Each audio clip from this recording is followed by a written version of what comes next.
लिए रेड में आए थे निफ्टी पर, लेकिन उसके बाद से बस लगातार शानदार तेज़ी। और सबसे इम्पॉर्टेंट चीज़ ये है, ये तेज़ी आई कहाँ से? क्योंकि हम वीकली कैंडल्स की बात कर रहे थे आज सुबह और 20 वीक एक्सपोनेंशियल मूविंग एवरेज की बात हो रही थी, तो पहला test 20 week exponential moving average का बाजार ने सक्सेसफुली डिफेंड करा। वहीं से एक रैली आई जो एक अपने आप में एक बहुत ही सूदिंग चीज़ होगी। मिड कैप और स्मॉल कैप में भी रैली है, तो ऐसा नहीं है कि रैली सिर्फ एक या दो लार्ज कैप स्टॉक के बदौलत आई। इनफैक्ट मिड कैप और स्मॉल कैप में तो आज शानदार तेज़ी है अगर आप देखें। और एक और चीज़, कंजम्पशन एज अ बास्केट, अगर आप निफ्टी कंजम्पशन इंडेक्स देखें या एफएमसीजी और ऑटो इंडेक्स को अलग अलग देखें तो वहाँ पर भी आज आपको अच्छी खासी रैली देखने को मिली। तनुज जी, शानदार रैली। वैसे मार्केट में आज तेज़ी, पिछला वीक आपने भी कहा काफ़ी ख़राब रहा था, और जब से मैं आई हूँ मैंने कुछ एनालिसिस की और ट्रैक रिकॉर्ड निकाला है। जब आप छुट्टी पे जाते हैं तो मार्केट सरेंडर कर रहा होता है, आप आते हैं तो मार्केट तेज़ हो जाता है, तो ये कौन सा इफेक्ट माना जाए? नहीं श्रेया, थैंक यू। ये तो क्या, देखिए मार्केट का इम्पैक्ट है, इसमें कुछ बड़ी बात नहीं। पहली बात तो ये कि 3:30 तक ये रैली टिकनी चाहिए। आज की क्लोजिंग जो है ना, ये बहुत ज़रूरी है। पता चला कि फिर वही ढाक के 3 पात हुआ और अगर 3:30 तक फिर मार्केट स्लिप हो गया तो फिर वो पूरा का पूरा जो है ना theory out of the window हो जाएगी। लेकिन हाँ देखिए, एक चीज़ है, आज अगर आप डे हाई पर बंद हुए तो वो थोड़ी सी राहत की खबर जरूर होगी मार्केट के लिए।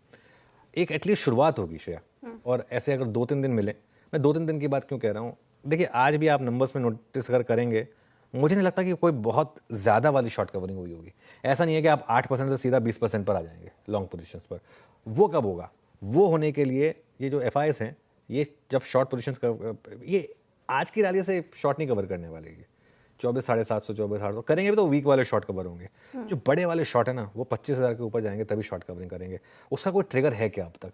जब तक ये नहीं होगा तब तक रिस्क हमेशा रहेगा कि कोई भी रैली जो है ना वो टिकाऊ नहीं है। मैं हमें एक चीज़ बोल रहा हूँ, ये नहीं है कि सिर्फ आज हम सिर्फ 150 पॉइंट ऊपर भाग गए तो इसके लिए मैं अपना वो उस हिसाब से व्यू ले लूँगा, नहीं। एक रिस्क हमेशा रहेगा। अच्छा, एक चीज़ और भी है कि थोड़ा सा मार्केट शायद वो आरबीआई की मॉनेटरी पॉलिसी से पहले भी थोड़ी सी पोजीशनिंग करना चाहता है अपने आप को, तो वो भी एक फैक्टर हो सकता है यहाँ पर। जहाँ तक लेवल्स की बात है, निफ्टी पर 24,650 से 24,750 का एक जोन है, वो रेजिस्टेंस लेवल है। और उसके बाद बड़ी रेजिस्टेंस 24,750 से 24,850 की है। अच्छी चीज़ आज ये की हुई कि निफ्टी ने आज अपने फर्स्ट सपोर्ट जोन को बचा लिया, 24,550 से 24,600, और सेकंड सपोर्ट तक जाने की जरूरत ही नहीं पड़ी। ये एक अच्छी चीज़ हुई एक गैप अप के बाद। बैंक निफ्टी की जहाँ तक बात है, बैंक निफ्टी थोड़ा सा वॉलेटाइल है, ये कॉमा गलत लगी, इसको हटा दीजिए। 55,200 से 55,400 बेसिकली ये है सपोर्ट लेवल आज बैंक निफ्टी का, और रेजिस्टेंस करीब करीब 55,600 से 55,800 के बीच में है। लेकिन श्रेया, देखिए क्या होता है जब मार्केट इतने दिनों के बाद ग्रीन में आता है ना, एक नॉर्मल आपकी सेंस होती है कि सब कुछ खत्म हो गया, वर्स्ट इज ओवर।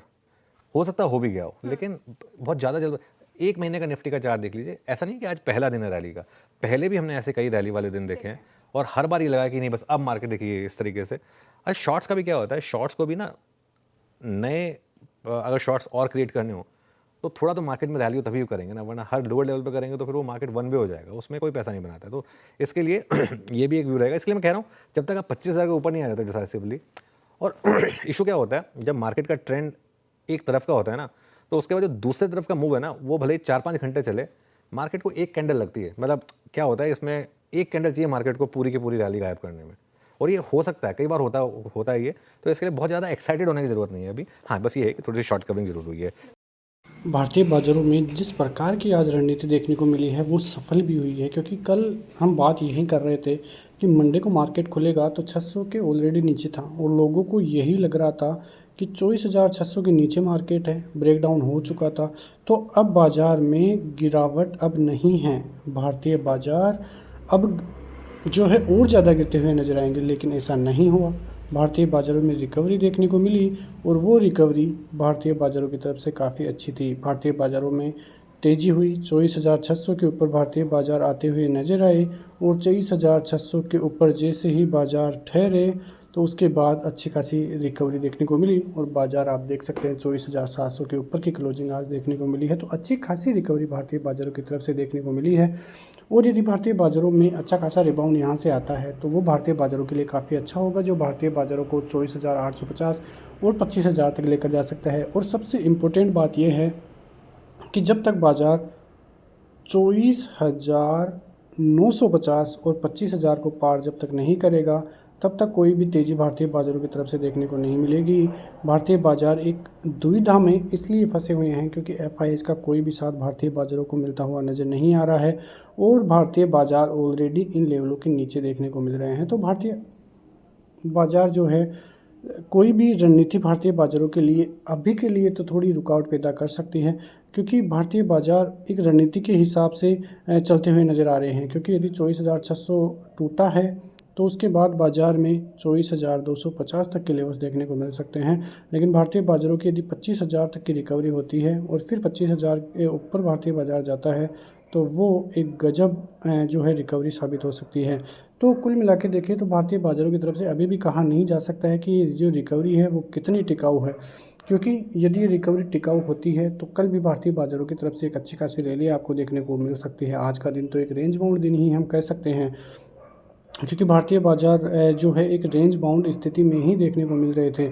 अब देखना ये है कि क्या भारतीय बाज़ार रिबाउंड करते हुए नज़र आएंगे, क्या एफआईआई का साथ मिलता हुआ नज़र आएगा, क्योंकि जब तक एफआईआई का साथ नहीं मिलेगा तब तक भारतीय बाज़ारों की तरफ से कोई बड़ी रैली तो देखने को नहीं मिलने वाली है। अब देखना ये है कि क्या भारतीय बाज़ारों में रिकवरी होती है या फिर से भारतीय बाज़ार 24,600 का लेवल तोड़ते हैं, क्योंकि यदि अब की बार 24,550 24,600 का लेवल तोड़ते हैं तो फिर दिक्कतें भारतीय बाज़ारों की तरफ से बढ़ती हुई नज़र आएगी। तो भारतीय बाज़ारों के लिए एक अच्छी खबर ये भी है कि आज का रिबाउंड जो है वो काफ़ी अच्छा है, काफ़ी बेहतर है। क्वार्टर 1 के नतीजे ठीक ठाक देखने को नहीं मिल रहे हैं और इन्हीं वजह से थोड़ा डगमगाता हुआ भारतीय बाज़ार देखने को मिला है। लेवलों की बात करें तो 24,550 एक लक्ष्मण रेखा मान लीजिए, वो आपको देखने को मिलेगी और यदि वो टूटती है तो बहुत बड़ी दिक्कतें भारतीय बाज़ारों के लिए रहेगी। लेकिन ऊपर की तरफ भारतीय बाज़ार अब 24,850, 24,950 और 25,000, ये 3 लेवल जो कि इम्पोर्टेंट लेवल्स है, यदि ये पार हो जाते हैं तो आप मानिए कि वो भारतीय बाज़ारों के लिए अच्छा काम करेंगे, जो भारतीय बाज़ारों के लिए ऑल टाइम हाई का लेवल भी छूते हुए नज़र आ सकते हैं। तो भारतीय बाज़ार फ़िलहाल की स्थिति थोड़ी नेगेटिव देखने को मिल रही है, लेकिन यदि आने वाले दिनों में अच्छा खासा कामकाज बाज़ार करते हैं और ये जो दिक्कतें पैदा हो रही है टैरिफ की वजह से और अन्य कारणों से, यदि वो सब कुछ ठीक हो जाती है तो भारतीय बाज़ारों के लिए रिकवरी अच्छी होगी। लेकिन एक चीज़ आप समझ लीजिए, भारतीय बाज़ारों में अभी तो डर का माहौल है, लेकिन जब ये ख़त्म होगा तो भारतीय बाज़ारों की रिकवरी बहुत ज़बरदस्त रहती हुई नज़र आएगी। तो भारतीय बाज़ारों पर आपकी नज़रें ज़रूर रहनी चाहिए, क्योंकि जिस प्रकार की गिरावट भारतीय बाज़ारों में भी देखने को मिल रही है उससे दुगनी रफ्तार से भारतीय बाज़ारों में तेज़ी भी देखने को मिलेगी। तो ये सभी खबरें भारतीय बाज़ारों की तरफ से काफ़ी इंपॉर्टेंट है। रही बात एफआईआई की, तो एफआईआई की तरफ से ही भारतीय बाज़ारों में जो है साथ नहीं मिल रहा है और यही कारण है कि पिछले कई दिनों से भारतीय बाज़ारों में जो है इतनी ज़बरदस्त तरीके से बाइंग देखने को नहीं मिल रही है। आप अनुमान लगा सकते हैं कि पिछले 4 महीनों में जितनी बाइंग हुई थी, 1 महीने में इससे डबल सेलिंग हो चुकी है। मतलब पिछले 6 से 7 महीनों में बाज़ार 3.5 लाख करोड़ से ज़्यादा की एफआईआई सेलिंग हो चुकी है। तो आप अनुमान लगाइए कि भारतीय बाज़ारों को बिल्कुल भी साथ मिलता हुआ नज़र नहीं आ रहा है और यदि एफआईआई का साथ एक बार भारतीय बाज़ारों को मिलता है तो वो एक अच्छी रणनीति भारतीय बाज़ारों के लिए होगी और फिर भारतीय बाज़ार रुकते हुए नज़र नहीं आएंगे। ट्रंप की वजह से भारतीय बाज़ारों को थोड़ा झटका तो महसूस हो रहा है, लेकिन आने वाले दिनों में किस प्रकार के हालात देखने को मिलेंगे वो भी एक बड़ी खबर रहने वाली है। मिलते हैं नेक्स्ट वीडियो में, तब तक के लिए जय हिंद।